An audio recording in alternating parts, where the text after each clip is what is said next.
20. L'aliment de vie dans la perception, on a normalement la sensation d'entrer dans un rapport direct avec les choses. Ce même rapport, l'expérimentateur doit pouvoir le réaliser au moyen des disciplines, avec le pouvoir d'identité, qui est le pouvoir au moyen duquel le jeu entre au cœur des choses, au moment prédialectique du percevoir et du penser. À chaque fois, ce moment magique est égaré par l'être humain, aux fins de la sensation égoïste et de la connaissance dialectique. L'identité ne doit pas être pensée, même si elle doit être pensée initialement, elle doit être perçue. C'est à ceci que tendent les disciplines qui y préparent correctement. Au cas où l'identité soit perçue, elle devient conscience de l'auto-identification du jeu avec l'essence du monde, réalité et connaissance coïncident. Le contenu réel des choses s'avère immatériel, ou suprasensible. C'est le contenu que le jeu a déjà en lui dans son propre domaine suprasensible, mais qu'il doit rencontrer au moyen des sens sur la Terre, comme contenu extérieur. Dans cette rencontre, son pouvoir d'identité avec les choses devient pouvoir de rédemption de leur matérialité, lui étant nécessaire à cela, l'acte libre qui manifeste son originaire indépendance des choses. Le pouvoir d'identité est ce qui dans le monde opère secrètement en tant que connexion réelle entre les êtres ou les entités, selon leurs principes. Au niveau humain, la connexion procédant à partir de l'identité du jeu se manifeste comme amour, s'allumant à partir du degré le plus bas, ou sensuel, à celui où il exprime pleinement l'essence, à savoir le principe même du jeu. L'amour ordinaire s'extériorise exclusivement au moyen du corps astral, en se liant au sexe, il est inévitablement changeant et déchu, parce qu'il ignore la connexion dynamique avec le principe, en soi indépendant de la nature avide du corps astral. Le jeu est le principe qui seul peut réveiller dans le corps astral l'originaire nature céleste, dans la mesure où par rapport à celui-ci, dans l'identité, l'état propre d'indépendance absolue ou d'immobilité. Le jeu ne peut pas dominer ce en quoi il se meut absorber, ou identifier, mais seulement ce par rapport au mouvement de quoi il réalise, dans l'identité, sa propre immobilité métaphysique. À cause du niveau dialectique de la conscience, le jeu se meut dans le reflet, il n'a pas d'indépendance du reflet, l'indépendance frétille seulement au moment fugace de l'autodétermination réfléchie. Ce moment n'étant pas conscient normalement, le jeu s'identifie avec la réflexivité, dans laquelle son être virtuellement libre peut se mouvoir seulement au moyen du support sensible, lui échappe l'indépendance du support grâce à laquelle, continuellement et inconsciemment, son expérience des contenus du monde est directe, ou suprasensible. En réalité, dans une telle situation, la contradiction est reconnaissable entre l'originaire prévalence luciférienne illégitime du corps astral sur le jeu, et l'affleurement initial des processus d'autonomie du jeu, grâce à la pensée rationnelle moderne. À l'encontre d'une telle autonomie naissante, qui est le valoir réel de l'homme intérieur, la nature instinctive est continuellement mobilisée, surtout dans sa forme intellectuelle, systématiquement alimentée par la série des doctrines de la matière et par les idéologies et psychologies corrélatives. L'investigation intérieure fournit un moyen de vérifier que le contenu réel de la perception sensorielle n'est pas sensible, sensible est son parcours, ou le support. Son entité effective est toujours un processus extrasensible, comme un contenu pur de pensée, pré-rationnel, non dialectique, doté de mouvements imaginatifs. Cela surgit en vérité de la rencontre directe du jeu avec le monde physique. Cette rencontre, la conscience ordinaire ne l'aperçoit pourtant pas, elle résonne en elle au moyen du véhicule éthérico-astral et se révèle précisément comme perception, laquelle surgit toujours comme un contenu astral éthérique, un imaginé ordinaire, immédiatement estompé par la conscience dialectique. Il convient de souligner que dans la perception, ne se révèle pas de passage de matière physique du perçu à la conscience percevante, les conduits nerveux sont pas non plus la perception, comme les conduites d'eau ne sont pas l'eau, les vibrations électromagnétiques au long du parcours de la perception ne sont pas non plus la perception, de même que les traces des sabots d'un cheval ne sont le cheval. Quand le scientifique moderne aura surmonté dans ce sens ses positions réalistes et naïves, il pourra redéployer positivement sa propre investigation sur les courants astraux et éthériques structurant la perception comme des énergies de l'imaginé originaire. Le tissu de ces imaginés originaires est le même que celui de la pensée prédialectique, purement intuitif, c'est le tissu dynamique de l'identité, qui s'effectue comme identité du jeu avec l'être, du jeu qui en soi ne peut pas connaître de dualité, ou de monde opposé, parce qu'il est l'essence du monde. Image, celle-ci, dont l'énoncé peut sonner philosophiquement, mais elle répond à la réalité de l'identité du jeu avec le monde, grâce à laquelle l'être humain perçoit et pense quotidiennement, en ignorant toutefois le moment magico-dynamique auquel, à chaque fois et à cette fin, il puise. L'identité est la rencontre réelle du jeu avec le monde, dans le percevoir et dans le penser. Normalement, cette rencontre est inconnue. Grâce à l'ascèse, le jeu commence à reconnaître sa propre pénétration du monde, lequel normalement lui apparaît extérieur. Il commence à la retrouver, en séparant d'abord le contenu intérieur initial du monde qui apparaît extérieur, il lui apparaît tel tant que, par rapport à lui, il ne reconstruit pas en lui totalement ce qui en est le supramonde, son essence même de jeu. L'ascète doit pouvoir se ressentir de tout être, il doit pouvoir arriver à dire de tout être ou chose créée, ceci est son renaître des limites de la prévarication du corps astral. Le jeu se libère en saisissant, cognitivement avant tout, la contradiction de laquelle surgissent simultanée la dualité et l'esprit d'aversion. Dans le monde, le jeu affleure comme autoconscience, qui d'abord n'a pas sinon l'identité extra-consciente avec l'être, celle-ci ne lui est pas consciente parce que la conscience, qu'elle en a, NDT, n'est réfléchie. En même temps l'autoconscience, parce que réfléchie, c'est d'elle-même seulement grâce au fait de se trouver opposée à l'être qui, à son tour réfléchi, s'avère illusoirement en dehors de son pouvoir d'identité.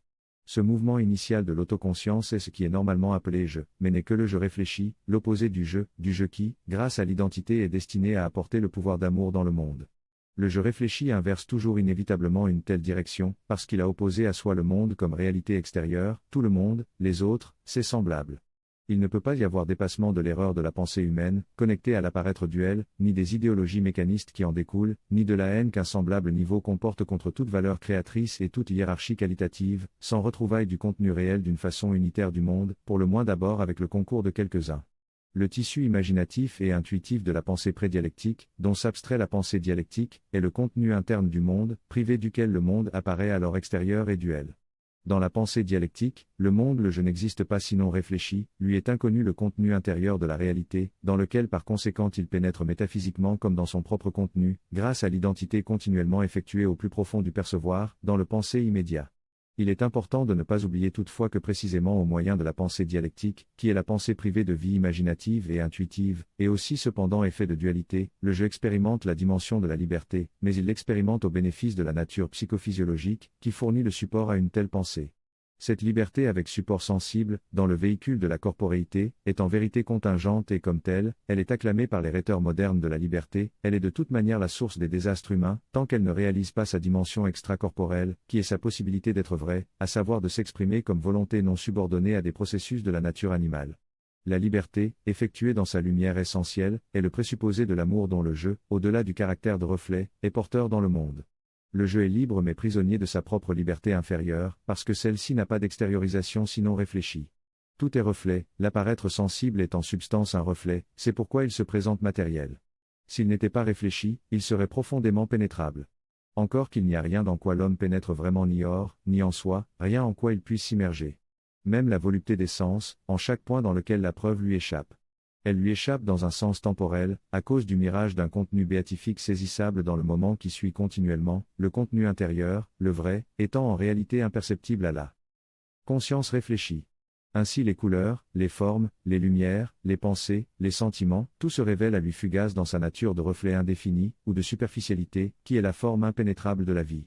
C'est l'antique privation de la vertu de l'arbre de la vie, qui, selon le mythe, s'ensuivit de la séduction luciférienne et de la perte de l'Éden, vertu que le logo restituera à qui saura la reconnaître en soi comme force intime du jeu. C'est la force qui dans le corps astral peut vaincre le serpent lunaire sans nécessité de le combattre. Cette force fleurira en Occident en tant que détermination volontaire de la pensée de l'être humain capable d'en obtenir une expérience consciente. L'impénétrabilité de la vie est accueillie par l'homme actuel comme une donnée de fait nécessaire, inconversible dans la forme de la mesurabilité physique, à laquelle il s'abandonne comme à une valeur illimitable, tandis qu'elle est l'absence de cet élément vivant qui constitue la valeur réelle. C'est la valeur qui affleure dans le moment prédialectique du percevoir et du penser, duquel il se sépare à cause de la détermination de la pensée dialectique.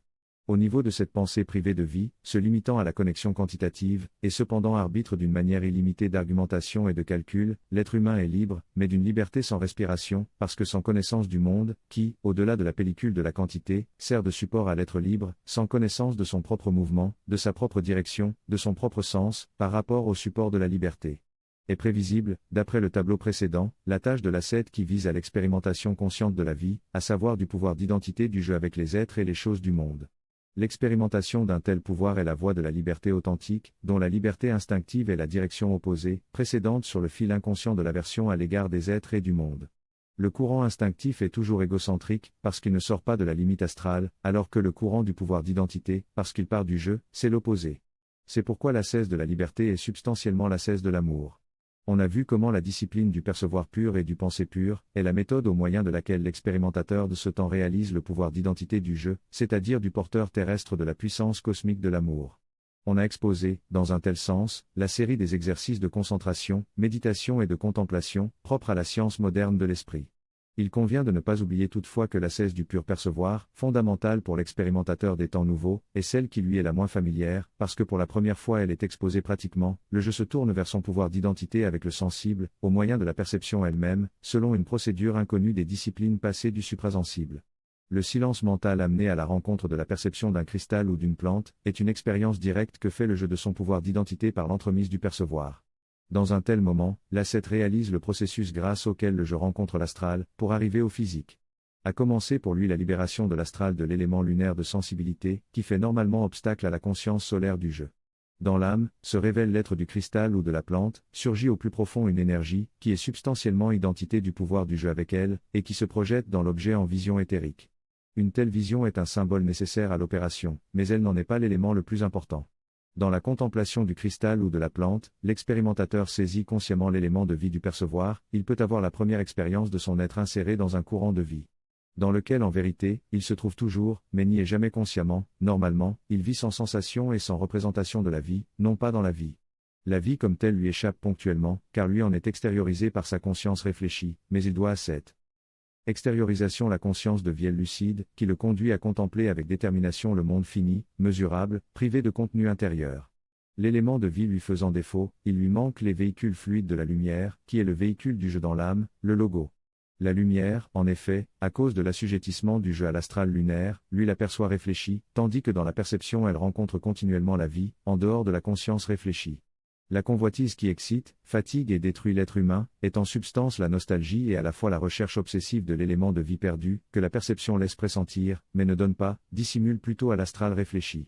Illusoirement, dans la sensation du perçu, à savoir dans la possession toujours fuyante du perçu, il cherche un tel élément de vie, celui-ci, dans le moment dynamique prédialectique du percevoir, se soustrait ponctuellement à la conscience réfléchie.